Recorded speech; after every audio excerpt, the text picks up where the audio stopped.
आज हम बात करेंगे हाई बिलिरुबिन के बारे में, पीलिया के बारे में, क्योंकि पीलिया, जॉइंडिस, हाई बिलिरुबिन के बारे में लोगों के अंदर ना बड़ी मिथ्स हैं, बड़ी मतलब अंधविश्वास कहूँ मैं क्या कहूँ। सबसे पहले मैं इसके बारे में बात करना चाहता हूँ आपसे कि देखो, यदि आपको जॉइंडिस हुआ है तो जॉइंडिस एक मेडिकल प्रॉब्लम है, एक क्लिनिकल प्रॉब्लम है। जॉइंडिस होने के पीछे आपकी लिवर की जो फंक्शनिंग है उसमें बदलाव आया है, या फिर आपके बॉडी के जो दूसरे ऑर्गन्स हैं उनकी फंक्शनिंग में बदलाव आया है। बिलिरुबिन एक एंजाइम है जो हमारा लिवर मतलब सिक्रीट करता है और वो हमारे डाइजेशन में हेल्प करता है। यदि आपको बिलिरुबिन का लेवल बढ़ा हुआ है तो इसका मतलब ये है कि आपकी बॉडी वो एंजाइम प्रोटीन या फिर दूसरे फूड के डाइजेशन में जो उसको हेल्प करना है वो उसको डाइजेशन में नहीं इस्तेमाल हो पा रहा है वो रिमेनिंग पार्ट है, बचा हुआ है। तो क्या लिवर बीमार है, क्या किडनी बीमार है, या कोई दूसरे रीज़न है, या कोई स्टीरॉयड या पेन की मेडिसिन जिम्मेदार है? तो कई बार क्या हो रहा है कि बिलिरुबिन बढ़ने के कुछ क्लिनिकल टेम्परेरी रीज़न भी होते हैं, उसके बाद बॉडी उसको खुद से ठीक भी कर लेती है। तो बहुत सारे लोगों को मैंने देखा है कि भाई पीलिया हो गया, भाई झड़वा लीजिए, झाड़ा लगवा लीजिए, कोई दवाई खा लीजिए, देसी दवाई। लेकिन मैं आपको एक बात बताना चाहता हूं कि लिवर हमारे बॉडी का बहुत ही अच्छा रीजनरेटिव ऑर्गेन्स है। लिवर ना तो बहुत जल्दी से खराब होता है और ना ही यदि खराब हो जाए तो लिवर बहुत जल्दी से ठीक भी नहीं होता है।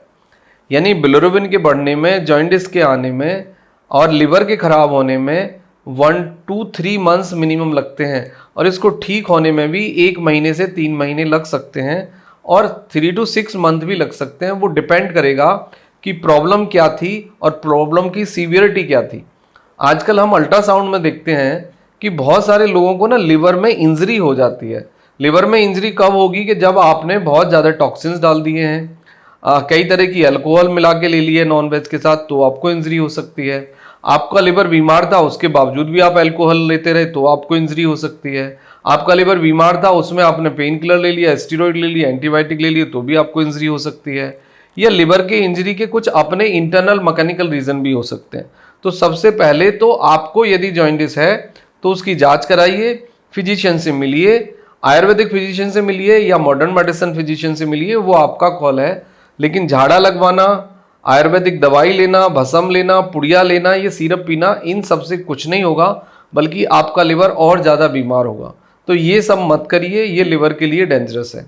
अब लिवर के बीमार होने के कुछ अपने सिम्टम्स होते हैं कि जैसे आपका स्किन पेल येलो हो जाएगा, आइज आपकी पेल येलो दिखेंगी, पीलापन दिखेगा, और आपका जो यूरिन है वो पीला हो जाएगा, स्टूल का कलर चेंज हो जाएगा, पेट के अंदर ब्लोटिंग होगी, दर्द हो सकता है, नोजिया वॉमिटिंग आपको लग सकते हैं, भूख कम हो जाएगी, वजन कम हो जाएगा, आपका बॉडी का टेम्परेचर कम हो जाएगा। और यदि आपको हेपेटाइटिस ए या बी है तो शुरू में आपको 2-3 दिन, या वायरल है तो फीवर होगा, उसके बाद आपका फीवर चला जाता है, फिर आपके SGOT, SGPT और टोटल बिलिरुबिन बढ़ जाता है। तो हेपेटाइटिस ए और बी और वायरल का भी इफेक्ट कई बार डेंगू पे लिवर पे देखा जाता है। यदि डेंगी है तो कुछ लोगों में देखा जाता है कि डेंगी में भी आपको लिवर पे स्वेलिंग आ सकती है।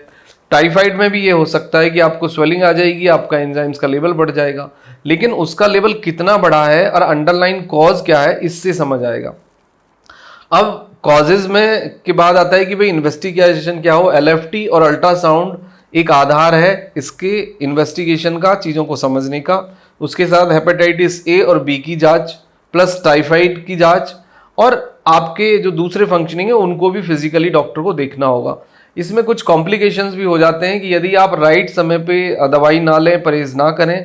इसमें प्रोटीन डाइट थोड़ा सा मदद करता है, तो अच्छे से प्रोटीन लीजिए। चुकंदर, सेब और पपीता ये बेस्ट फूड है, बेस्ट मेडिसिन है लिवर के लिए। प्लस जो आपकी मूली होती है उसकी आप भुजिया ले सकते हैं, जो ग्रीन साग है वो आप खाएं, प्लस गन्ने का जूस आप ले सकते हैं। लेकिन मेक श्योर करें कि गन्ने का जूस नीट एंड क्लीन हो, ड्राई प्लेस से लें, मतलब हाइजीन का थोड़ा सा ध्यान रखें, सफाई का ध्यान रखें। उसके बाद आता है कि भाई यदि ये हो जाए तो इसका मैनेजमेंट क्या है। देखो, क्लिनिकल मैनेजमेंट में इसका सीधा सा मैनेजमेंट है कि आप को डॉक्टर्स कुछ यूटिलिव या हेपेमर्स टाइप ऑफ मेडिसिन देंगे, उसके साथ एक एंटासिड देंगे, और आपका यदि पेट में दर्द होता है तो उसके लिए एंटीस्पाज्मोटिक एक आपको दिया जाएगा। लेकिन ये दवाइयाँ आप डॉक्टर से के सुपरविजन में, डॉक्टर की परामर्श से ही लेंगे, फिजिशियन के द्वारा प्रेस्क्राइब मेडिसिन ही आप लेंगे, खुद से आप ये नहीं ले सकते। अब हम दूसरे लेवल पे आते हैं कि आप अपने लेवल पे क्या कर सकते हैं।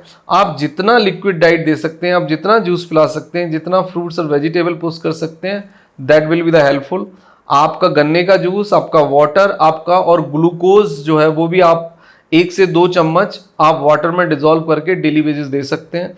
मतलब जितना आप लिवर को डिटॉक्सिफाई करेंगे, जितना आप लिवर का लोड कम करेंगे, उतना जल्दी आपका लिवर ठीक हो जाएगा।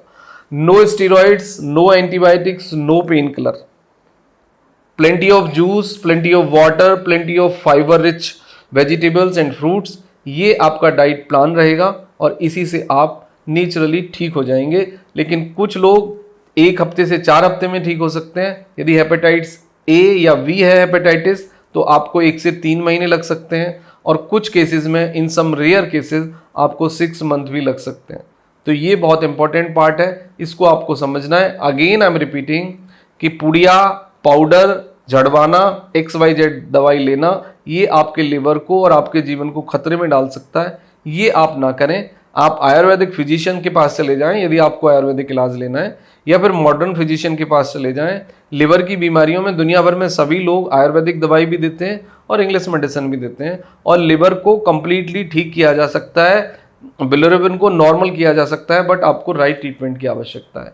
Thank you very much and take care yourself.